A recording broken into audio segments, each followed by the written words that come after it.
On debate, Senator Tannis.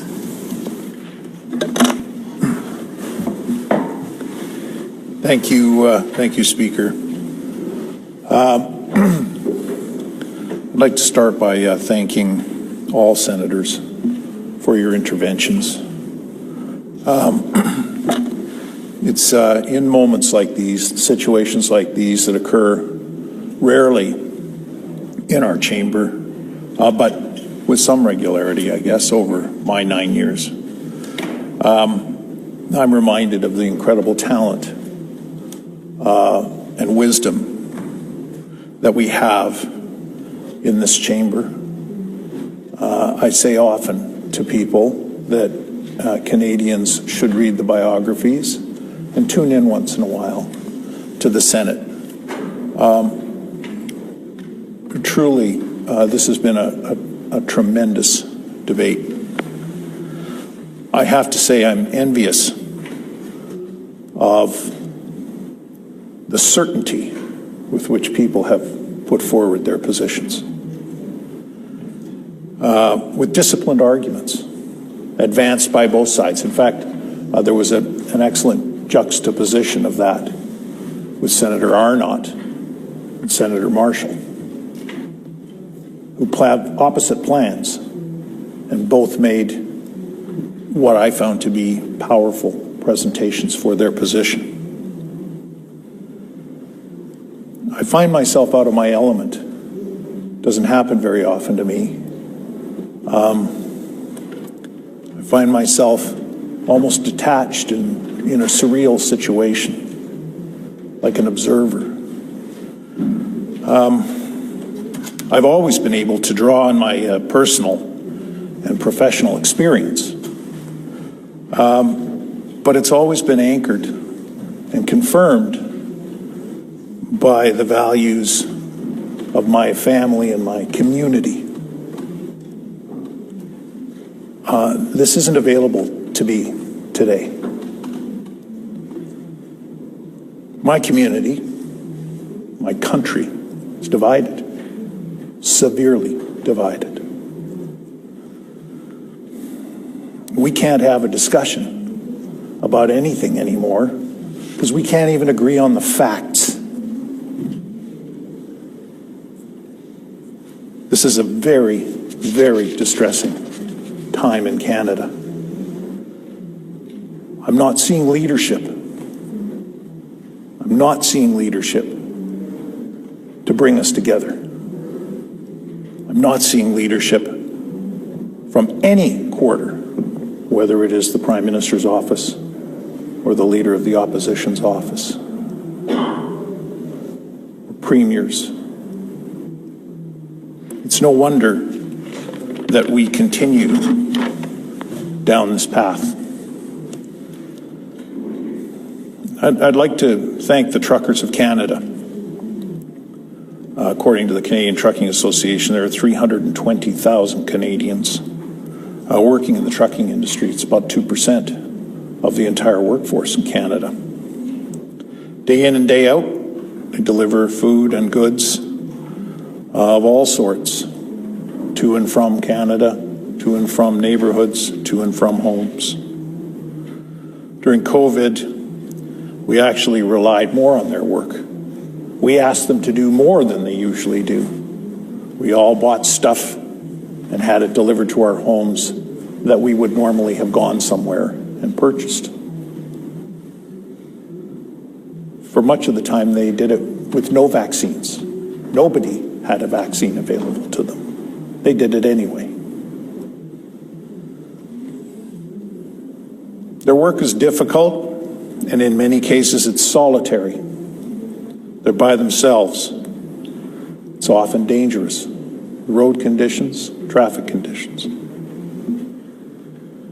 I want to say to the truckers of Canada, you are appreciated, you're valued, and you're respected. Your collective reputation has been appropriated by many people and many organizations for their own purposes in this unsettled time. But reasonable people recognize that. I want to thank peace officers who showed remarkable skill and restraint and determination over the past few weeks as they restored necessarily the public order in Coots, at the Ambassador Bridge, other places, but especially here in Ottawa. 2 weeks ago, I had the opportunity on a couple of occasions to walk through the Ottawa Convoy protest site on Wellington Street. Anyone who visited that site could not help but notice that this particular protest was populated by people from across the country, coast to coast to coast, as people like to say. They were represented by many cultures and creeds and political perspectives, some of them wacky, but the vast majority of them represented by millions of Canadians. You know, I have to say that I followed some of the media coverage as the convoy started out west and rolled towards Ottawa. I didn't follow it closely. The media presented it as a ragtag group of Westerners that were coming to Ottawa. We've heard discussions similar to the Yellow Vest and the energy support group that came from the West, and they were on their way to Ottawa. And so I was very surprised when I arrived up on the hill to find that the vast majority of trucks that were parked there were from Quebec and Ontario. I couldn't find an Alberta truck, actually, on Wellington Street. I have not heard one word from anyone in the media about the fact that that protest was national in nature. I have never heard anybody say, how did these crazy Albertans that have been arrested manage to communicate with all these people in Quebec, if this is a conspiracy, to come to Ottawa on this day? It strains credibility to believe that those folks, because I don't believe any of them speak French or have a network in Quebec, were able to convince that many truckers from that province, and I'm using it as an example, to come to Ottawa. The fact is, it was a groundswell of support from across this country. It's that simple. Millions of Canadians identified with the protest. Millions of Canadians still feel the way that they did when they identified with that protest. Thousands upon thousands of Canadians gave $10 and $5 and $20 to that crowdfunding site because it made them feel good that they had a hand in supporting what was going to be a protest in Ottawa against continued government intrusion in their lives after the last 2 years. I don't believe that it is any more complicated than that, but we'll see.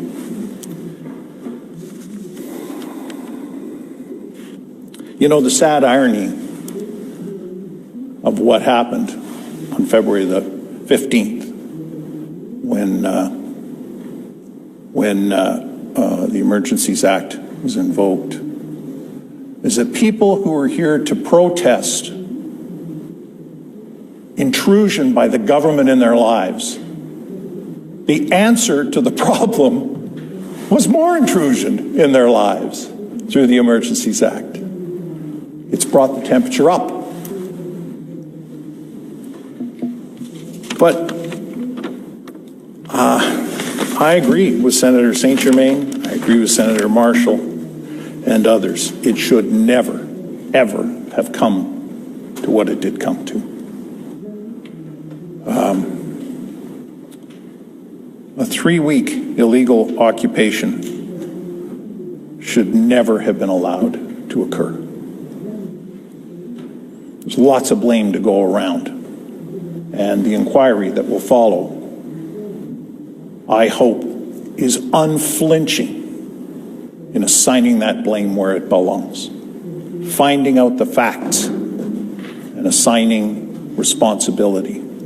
And I hope that the people and the organizations that are found to have been wanting take responsibility for it. Nonetheless, colleagues, I believe that the government made a decision to invoke the Act based on facts in their possession in a very volatile situation. And in that moment, they did their job. They made a decision, and I believe they made it responsibly. That decision was made 9 days ago. Since then, the Coutts protest, the Ambassador Bridge protest, and the Ottawa blockades and occupations have been stopped. The streets have been cleared. Traffic is going on Wellington Street and on the other streets as it was before.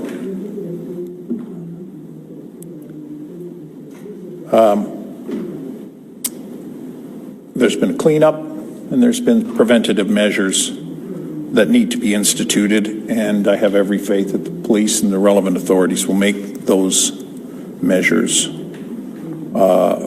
preventative measures. Senator Gold made a defense of why we need to continue the Emergencies Act today, why it needs to continue. But I don't believe that we are anywhere near any kind of definition of a national security emergency here today on February the 23rd. Canadians are divided about the use of the Emergencies Act. There's no question about that. A few days ago, in fact, after the invocation, there was a poll conducted by Main Street Research, which highlight this fact. 39% of Canadians strongly oppose the Emergencies Act and its use now. It's repugnant to many of those people. 38% strongly agree with the invocation of the Emergencies Act. And the rest of the folks either somewhat oppose or somewhat support or don't have an opinion. So 39 to 38 means we're divided. The majority is divided. So I think we need, at this moment in time, to consider this motion not for its utility in approving a decision that happened 9 days ago. I think we need to consider whether or not this divisive action is still needed today.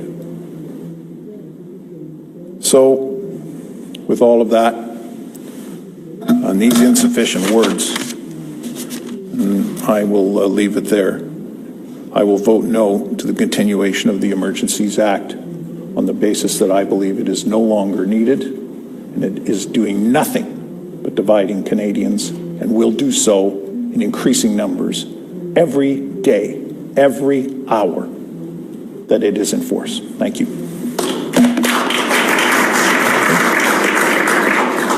Question? Senator Coyle? Would Senator Tannis take a question? Yes. Thank you, Senator Tannis, and thank you so much for your thoughtful remarks. I always, I think like everyone here, pay attention when you get up, because we know you have considered the matter at hand with great seriousness. So I thank you for your speech today. And you know, it's something, as you have said, all of us are grappling with a very serious matter that is before us. This is a serious matter. The divisions that you have mentioned and others have mentioned as central to what caused the situation we're now in are matters of great, great concern. I have a concern related to, and coming to the question, to the poll that you just cited, showing almost even numbers of Canadians who are supportive of the Emergencies Measures, the Emergencies Act, and those who are against it.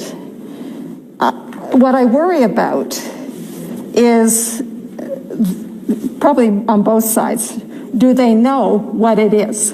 And I'm particularly actually worried about those who are against it, because I do believe and know for a fact, because of what's been coming at me in all those emails, or in many, many, many of the emails we've been receiving, is that many people in Canada have been fed, unfortunately, a message that this is, in fact, the War Measures Act, the draconian War Measures Act that was invoked twice in Canada's history, not 3 times, twice in Canada's history. This is a new act, a very different act, and I know there's a nuance there that is very hard for Canadians to understand, and therefore leaves people susceptible to deception. Could you speak to that? Senator Tannis. Yes, I can. I think it's never been used, this particular act, since its creation in 1988. That speaks for itself. We've gone all these years, more than 30 years, without it needing to be used. We've been through some difficult times in our country. 9/11 is one that jumps to mind and has been mentioned here. It's never been used. I think Canadians know that it is not a piece of legislation that is meant to be used lightly, and that it does impinge on freedoms. And I think they know it on both sides. I agree with you. I think the nomenclature can be torqued depending on which, what argument you want to make. So I don't think it's, I think it highlights the issue. It probably highlights the division. There are people who believe that rare exceptions like this should never be used and should never be normalized. And there are others who have believed that what happened in Ottawa was made it necessary. I don't know. To me, it is an example of the alternate facts, the torquing. I'll give you another example that, to me, I think has bothers me. It bothers me when I looked up and down Wellington Street at the protest that was there. I've said it needed to be broken up, but that was not a group of white supremacists and racists. It had some in it. There's always going to be some wackos that attach to every protest. There's been, I don't even need to get into that. But that was the narrative of our government, of our leader. I was enormously uncomfortable with that, disappointed with that, just as I was disappointed with others who went and stood with people, not with ideas, but with the people that were doing something illegal in the streets of Ottawa. I don't know if I answered your question, but that was my best shot. Senator Cotter, a question? Would Senator Tannis take one more question? Sure. This is a difficult question for me to ask, Senator Tannis, and I generally don't do this. I did appreciate the heartfelt nature of your remarks, and I'm in many respects entirely sympathetic with them. My question, I guess, is that if we all were to agree with you, we would all vote no to this motion. But the problem with voting no, it seems to me, is it's impossible to distinguish whether we are sending a message that the emergency should have never been declared, or it was legitimate to declare but should be canceled out now. And I'm sympathetic to that tension, so I want to ask you this question.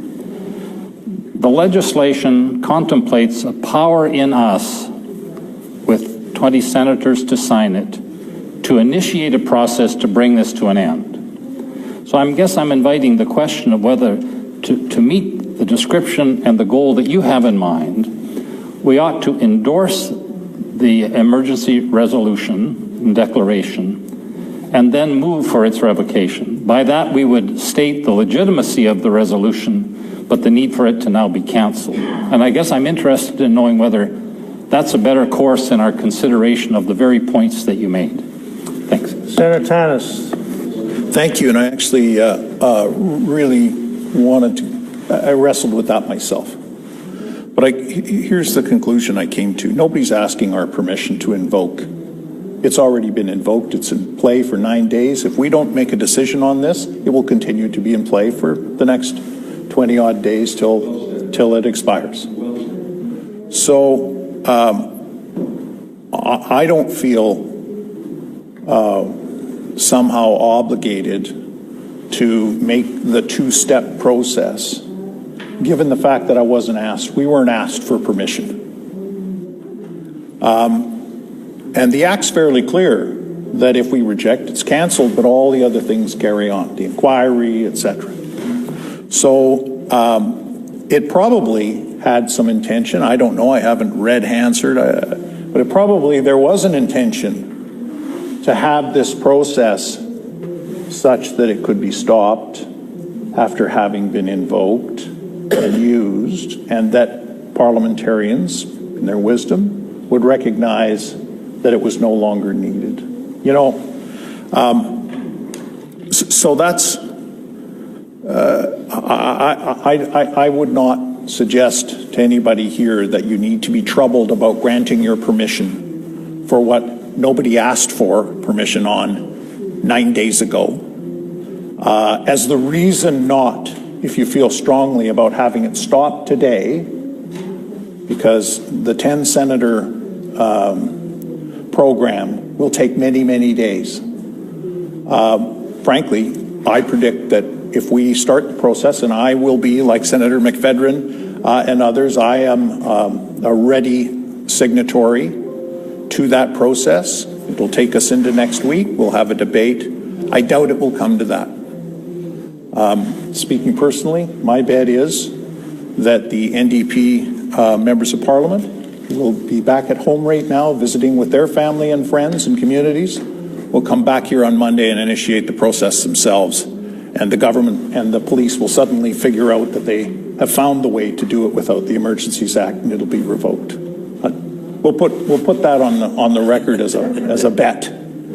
But if not, I will willingly participate in the next step. Thank you. Senator Simons. Senator Simons. Thank you very much, Mr. Speaker. Senator Tannis, would you take another question? Senator Simons. Yes. Thank you very much, Senator Tannis. Like you, I find myself envious of the certainty of some of our colleagues, and like you, I am deeply troubled about the precedent set by the invocation of the Emergencies Act. And like you, I am still making up my mind. But I do have a question I wanted to ask about your assertion that you saw no white supremacists involved in the occupation in Ottawa, and your comment yesterday that nobody had been hurt as a result of this. The Coutts border arrests, which happened, south of where you live, but in your larger backyard, certainly give me pause. The police seizure of that many firearms, that much ammunition, the markings of the Diagolon white supremacist group with those weapons, and I'm wondering whether we aren't being a bit naive when we say, well, nobody got hurt, and it was just there were just a few wackos who attached themselves to this, when it seems to me that at the base of this protest was a very dark, very ugly, and very worrisome trend in this country that we need to be paying much more attention to. Tannis. Well, first of all, I think I said that nobody wound up in the hospital. I think we all saw a lady that got hit by a horse and got back up. Got back up and was interviewed, and that's. Can you imagine? And by the way, my comment was not necessarily about the virtue of those that were at the barricades. It was more around the discipline of the police and the tactics that they deployed in order to safely bring the Ottawa protest to an end. To your question about and you could be right. I mean, I don't know the people from Alberta that have been pointed at as the ringleaders in all of this. I don't know what their motives were in starting it, but I can tell you that the millions of people that expressed sympathy and support in one way or one form or another saw something in that gave voice to their frustration or part of their frustration. So I don't know whether, in truth, whether the protest was co-opted by ordinary Canadians with very real frustrations, or whether the convoy of real Canadians with real frustrations was somewhat co-opted by a very small group of people. I looked when I walked up and down there. I could not see flags. I sure saw a lot of flags. In first place was the Canadian flag by a mile. In second place was a flag that had a comment about our Prime Minister and a maple leaf on it. And I really, anything else could not have been said to be prominent. The placards up and down that were attached to the fence overwhelmingly were about personal freedoms and vaccination. I guess I don't know how. I can't comment. It's not in my area of expertise as to whether or not white supremacists are on the rise or on the wane or the same as they've always been. I think, in a free society, we're always going to have those kind of people, and they're always going to be around, and we always need to stand up to them in whatever form is necessary. Senator Dalphone. Merci, Monsieur le Président. Thank you, Mr. Speaker. Would Senator Tannis take another question? Because I'm going to do it in French. Alors, je voudrais vous remercier pour... Thank you for your comments. I understood them well. A while ago, you said we had to look at the situation from the date of today, and that's also my understanding of the law. If from the 9 days ago and the date today, if we discover that some bank accounts were frozen and there were some interruptions in bank transactions following the introduction of the economic measures, it will be surprising for the Senate to confirm the declaration and later on start a process the week following to annul the regulation, asking for an end of the application of those measures. If I understood you well, what you are saying is that we should look at the situation as it stands today, including the impact that the declaration has had, some of which were positive, some of which were negative, before we take a stand. Did I understand you well, Senator Tannis? I understand your point. However, there may be senators who are persuaded. I'm sure the government leader will be working furiously to make sure that people are persuaded that this must be confirmed, and then there is a process by which we can remove it, that we shouldn't conflate the two. And I believe there will be people who will be persuaded by that. So if you believe that and acknowledge that, and I think that is real, and it is every senator's right to make their decisions and on what basis they're going to make it. Having made that, whenever we vote, there may be a different decision that gets made 3 or 4 or 5 or 6 days from now if we're still in this emergency measures, if it persists. That they could again turn their minds to it, free of the fact that they've confirmed the original thing. I've done it in my speech. I've confirmed the original, and I'm saying it's time to end it now. And I'm glad you said the law is on my side with this. I didn't know that, but I'm glad it is. Thank you. Senator Moody.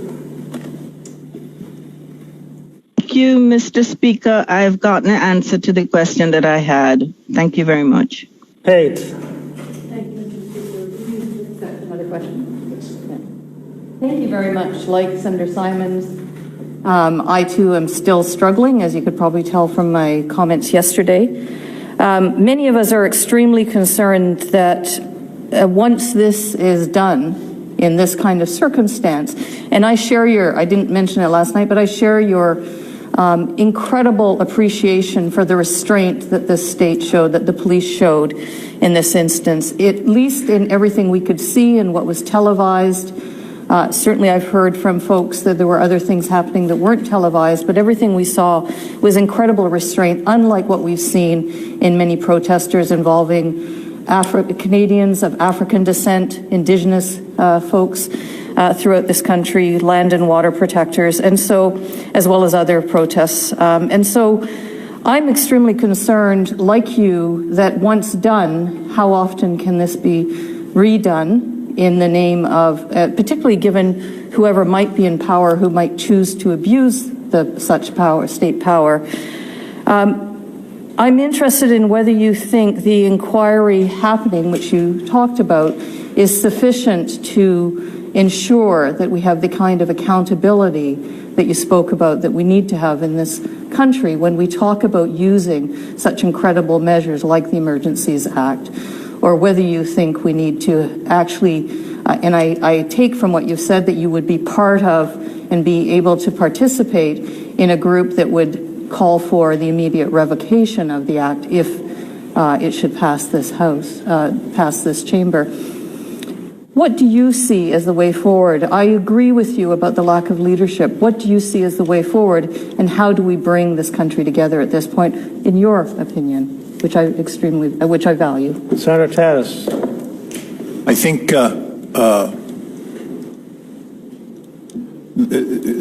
one of the things that has to happen is what Senator Husakos said. This is a moment when political points and your calculations about how to score it need to go out the window when we actually do the review of what happened. That those committee members need to be focused on what really happened and making sure that everybody who had a role to play and didn't play it, or who played a role they shouldn't have, is enumerated, and it's brought to the light of day. And if that will go with not just the committee, but the selection of who goes into the committee. Leaders will have a responsibility. They will have a job of appointing people to that committee. Caucuses will have some role in that, in the House of Commons. And I speak specifically about the House of Commons. So if you're sending your political spin master into that committee to make sure that it all comes out to your advantage, we're sunk right from the beginning. So there is a moment before that committee starts where I think leadership has to begin. And I would hope that the Prime Minister and the Leader of the Opposition and the caucuses and the NDP and the Bloc Québécois and all of us here would take that first step of leadership and put somebody in who has the expertise, the guts, and the willingness to work with others to make sure that a proper accounting of this takes place. Senator Gold. Senator Gold, oh, sorry. Senator Page, you had another question? Yes, thank you.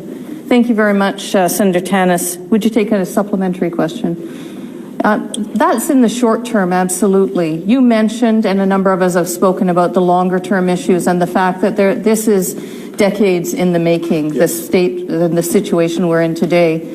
Would you agree that there's a need to really look at, and one of the next pieces of legislation we'll be trying to fix some of those who were left behind, the elderly during this period? Do you believe we also need to be looking at the fundamental fabric, the social, economic, and health frameworks that exist to support people in this country? Senator Tannis. Look, I think this is a very dangerous time. We have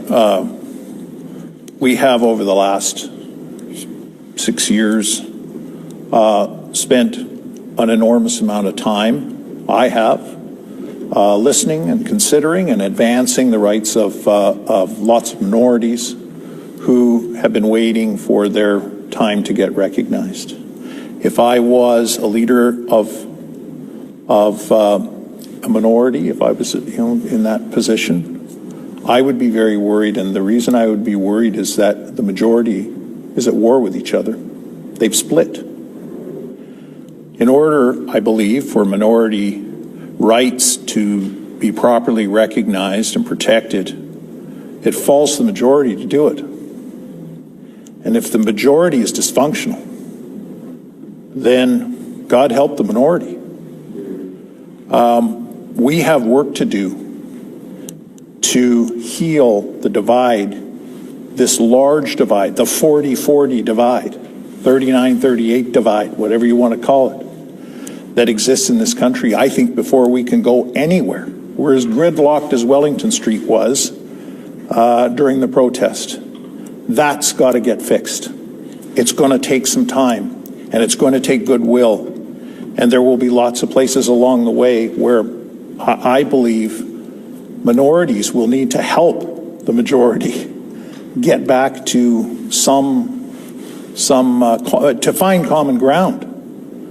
They will need to call out bad behavior on all sides, not just the side that maybe they perceive is most helpful to them in the moment. We have to bring people together. You know, Senator Housakos once said something to me, and I hope he doesn't mind me saying this, but he said, "Hey, I'm Greek. We argue." And I took that as, look, this is politics. This is a political institution, Parliament. We came here to disagree and to talk, but to find common ground and to always respect each other. We've got to start modeling that behavior if we are going to advance our country and every single citizen in it. Senator Gold. Thank you, Your Honor. Would you take a question, Senator Tannis? Yes. Thank you. At least you only have 45 minutes. Senator Tannis, thank you very much for your speech, delivered as always soberly and sensibly and with thought. As representative of the government, I appreciate very much your statement in the course of your speech that you confirmed that the government made the right decision to invoke the Emergencies Act. Nothing not done easily. You seem to assume, however, in your remarks that were the Senate to confirm that decision that the act would persist for 20 days. But in fact, as the government has been saying, and as I've said in this chamber as recently as yesterday, the government is reconsidering this hour by hour. It was cautious, indeed reluctant to invoke it, and but if the government made the right decision, prudent, cautious decision to invoke it, the question is this: do you doubt that the government, which is committed to be reviewing it on a regular basis, why would you doubt that the cabinet would not make the right decision when taking the advice of the law enforcement professionals that's informed this process all the way through, when they put their minds, as they do regularly, to whether it should end. So my question is really simple. Why do you think the government will be any less cautious, prudent, or responsible in the decision they have undertaken to review on an hourly basis? Senator Tannis. Well, first of all evidence to the contrary. The streets are clear. The emergency is over here in Ottawa. I accept that there was no way that conventional policing with the laws on the books could have done what needed to be done to encircle 100 square blocks and deny people entry and exit, to do what they needed to do in all of the other elements that are well enumerated, to break the back of that protest that had metastasized over 3 weeks. I accept that. There's lots of blame, and we'll get to the blame as to whose fault it was, doesn't matter. How could they have done it?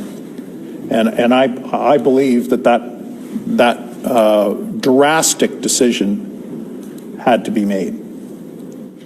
But today, to say that we need to continue an act that has been told to Canadians is the absolute last thing, that it must continue today, must continue in the next hour after that, hour after that.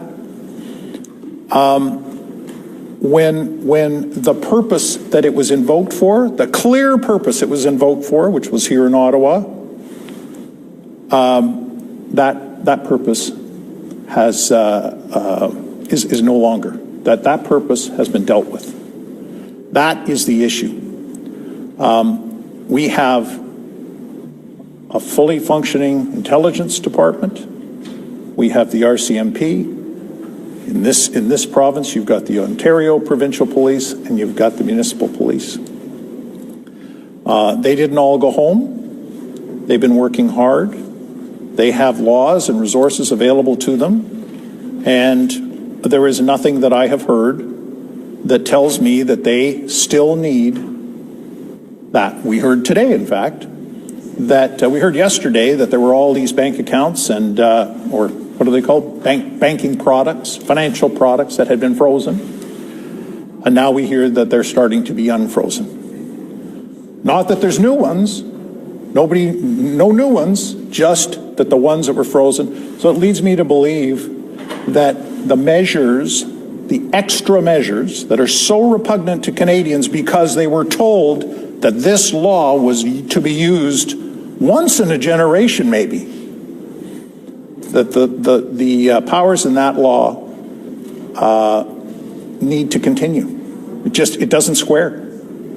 And I have not heard anything that convinces me otherwise. We heard from you about, and others, about the financial side of things. We heard about a bunch of truckers that are circling Ottawa or parked in a field somewhere waiting to come back as soon as the Emergency Act is revoked. Presumably this time the police have a plan if that happens. Or I guess if they don't, then we'll have to invoke it again. But it doesn't need to continue today. It should be put back in the closet where it belongs. Thank you. Osakis. Or, of course, the government can just lift the remaining mandates like everyone else is, and they'll never come back, at least for this issue. And you're absolutely right, Senator Tannis. You and I, we engage in debate here for many years, and sometimes we agree, sometimes we disagree, but we respect our opinion, and you're right. I am a Greek, and of course the word democracy, of course demos is people, and kratia means rule of the people. That's what democracy is all about, and we should never forget that. I appreciate your interventions and your comments, and I agree with you and Senator Pate that by and large, this was a huge protest, but very tempered, very peaceful, And we have to give kudos to the police forces and the public security forces and the protesters, because they found a way to protest, but yet when the police had to do what they had to do, they backed up and they retrenched and they backed up and they accepted the final finale while getting their point across. Where we've had, as Senator Pate has said, other protests in the city, Black Lives Matter, Indigenous protests, very legitimate protests, where in my own city, there were commercial violence. There were statues being desecrated. So my concern, will this precedent, if we don't put an end to it or set parameters and send a message to this government and future governments that this should not be a precedent, that every time the people rise up in frustration and there is some measured violence or there's some stretching of law and order, as we know in this country, because they want to express their democratic frustration, that other governments won't use this as a precedent in order to do something as draconian on environmental groups, indigenous groups, and others who will have legitimate reason to protest. And the final question is, we're a great federation. As you brought up, public security is a responsibility of municipalities, provinces, and governments in collaboration. Did we get any indication that provinces, municipal authorities were calling on the government to do this? It seems like there's at least 7 out of 10 provincial governments that have been outraged by this measure. Can you comment on both the precedent that this sets in terms of future protests, and why would the government do something when there hasn't been a call by other levels of government to ask for this across the country? Excuse me, Senator Tannis. I'm sure you want to answer this question, but your time has expired, and there are a couple of other senators who want to ask. Are you asking for 5 more minutes? Or? No. No. Time is. Thank you. Senator Toulajan. Thank you, Speaker.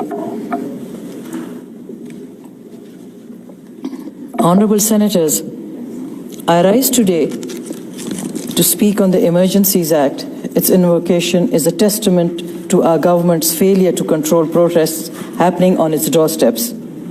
Canadians are asking for leadership to guide them through the 3rd year of a pandemic and countrywide protests, but were abandoned for 3 weeks only to learn that our government has invoked an act against its own citizens. My office has, like most of the senators' offices, been receiving numerous emails and phone calls about the convoy. There had been growing concerns about the so-called freedom protesters who are fighting for and consequently taking away freedom from fellow Canadians. News of protesters taking over the nation's capital has gone viral worldwide, damaging Canada's reputation. Family and friends from around the world have reached out, trying to understand what is happening in our country. As an advocate for human rights, I will always support the right to protest peacefully. At some point, this peaceful demonstration took a turn for the worse, and we started witnessing swastikas, Confederate flags, and even the Islamophobic 3%ers flag, a designated terrorist group by the Government of Canada. I heard stories of racialized parliamentary staff requiring escorts to enter their workplace. I also heard of women who stopped wearing a mask when leaving their home out of fear.